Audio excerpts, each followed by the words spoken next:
I'm Ajaypal sir from Vivekanand School, Bani. Now start the next concept of the class 7 subject science, climate and adaptation. Climate has a profound effect on all the living organism. उन्होंने बोला है climate का सभी living organism के ऊपर किसी न किसी रूप से प्रभाव जरूर पड़ता है. Animals are adapted to survive in the condition in which they lives. Animal क्या करते हैं, अपने आप को डाल लेते हैं जिस भी कंडीशन के अंदर वो रहते हैं, उसी कंडीशन के अंदर अपने आप को एडजस्ट कर लेते हैं.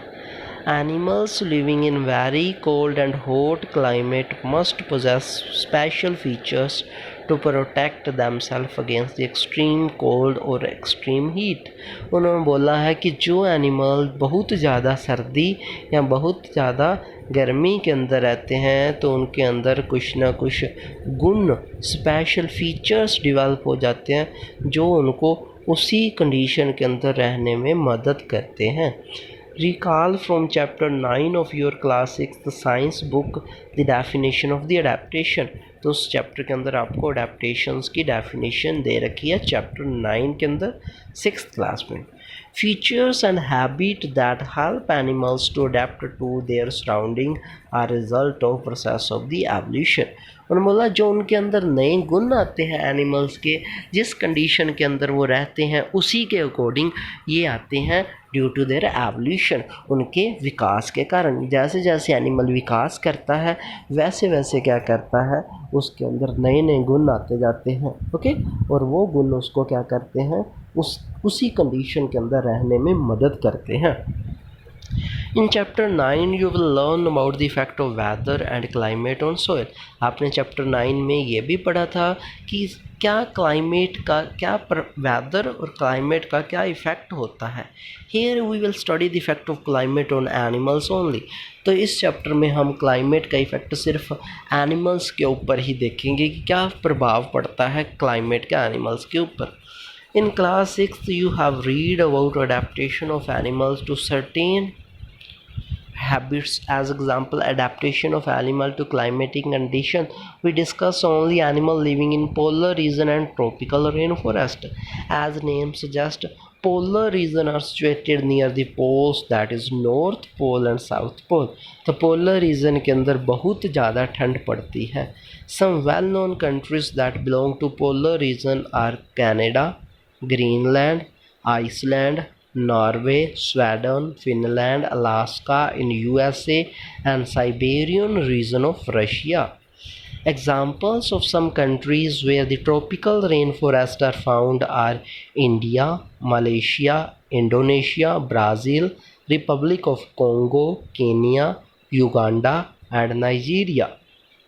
तो इन रीजन के अंदर ट्रॉपिकल रेन फॉरेस्ट वो रेन फॉरेस्ट होते हैं जिसके अंदर बारिश बहुत ज़्यादा पड़ती है और बहुत ज़्यादा क्या होते हैं, पेड़ पौधे उगते हैं. और पोलर रीजन के अंदर बहुत ज़्यादा ठंड पड़ती है और उसके अंदर क्या होता है, पोलर बियर ज़्यादा रहते हैं. Take an outline map of the world, mark the polar region in blue, similarly mark the tropical region in red. Okay, तो अपना कोई मैप लो, वर्ल्ड मैप लो, उसके अंदर पोलर रीजन को ब्लू से मार्क करो और ट्रॉपिकल रीजन के अंदर रेड, क्योंकि ट्रॉपिकल रीजन के अंदर गर्मी ज़्यादा पड़ती है. Polar region, the polar region present an extreme climate. These regions are covered with snow and it is very cold for most part of the year. Okay, तो ज़्यादा साल के दिन इन्हें के अंदर ठंड रहती है. For 6 months for sun does not set at the poles while for the other 6 months sun does not rise. तो मेन जो पोल होता है, पोल नॉर्थ पोल और साउथ पोल, वहाँ पे क्या करते हैं 6 मंथ तक जो सन है वो क्या रहता है, सेट नहीं होता, और अगले 6 मंथ वो क्या करता है, सेट रहता है. ओके, तो 6 मंथ वहाँ पे रात होती है, 6 मंथ वहाँ पे दिन होते हैं. In winter the temperatures can be as low as -37 degrees. Okay, तो -37 डिग्री सेल्सियस तक नीचे चला जाता है temperature. Animals living there have adapted to these severe conditions. तो एनिमल्स को इतनी मुश्किल कंडीशन के अंदर रहना सीखना पड़ता है. Let us see how they are adapted by considering the example of polar bear and penguins. तो हम पोलर बियर और पेंगुइन का एग्जांपल लेके देखेंगे कि कैसे वो इतनी एक्सट्रीम कंडीशन के अंदर रहते हैं। Polar bear have white fur so that they are not easily visible in a snowy white background. Okay, तो पोलर बियर आपको पता है वाइट फर होते हैं, वाइट उसके बाल होते हैं, एक तो वो बर्फ़ के अंदर दिखते नहीं हैं। Okay, it protect them from the predator. और पोलर बियर को ये प्रीडेटर से भी बचाते हैं, शिकारियों से भी बचाते हैं कि उनको स्नो के अंदर पता ही नहीं चलता कि पोलर बियर कहाँ छुपा हुआ है। It also help them in catching the prey. ये उनको प्रे कैच करने में भी मदद करते हैं, मतलब अपने शिकार को पकड़ने में भी मदद करते हैं।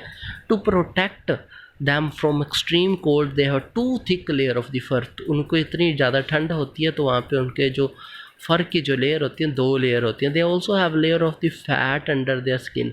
उनके जो फैट होती है वो भी बहुत मोटी होती है। In fact they are so well insulated they have to move slowly rest often to avoid getting overheated. और वो धीरे धीरे चलते हैं और अपनी बॉडी के हीट को सेव करके रखते हैं। Physical activities on warm day necessitate cooling. Okay, so the polar bear goes for swimming. उन्होंने बोला है कि जितनी ज़्यादा फिजिकल एक्टिविटी करेंगे उतने ज़्यादा वो अपने आप को गर्म रखेंगे और इसलिए वो स्विमिंग भी करते हैं। It is good swimmer. Its paws are wide and large which help not only to swim well but also walk with ease in snow. तो उनके जो पास होते हैं वाइड और लार्ज होते हैं, उनको तैरने में मदद करते हैं। It is can close it's nostril can remain under water for long duration. वो अपने नाक को बंद करके पानी के अंदर काफ़ी लंबे टाइम तक रह सकते हैं। It has strong sense of smell. उनके स्मेल की सेंस बहुत अच्छी होती है, so that it can catch its prey for food. और वो इसी से वो स्मेल की मदद से अपने प्रे को, अपने शिकार को आसानी से पकड़ लेते हैं। We can understand the adaptation of polar bear with the help of flow chart given in diagram.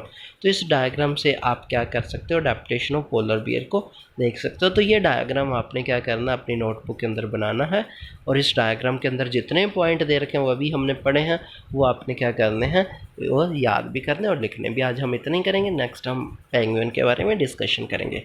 Take care, stay home, stay safe, bye.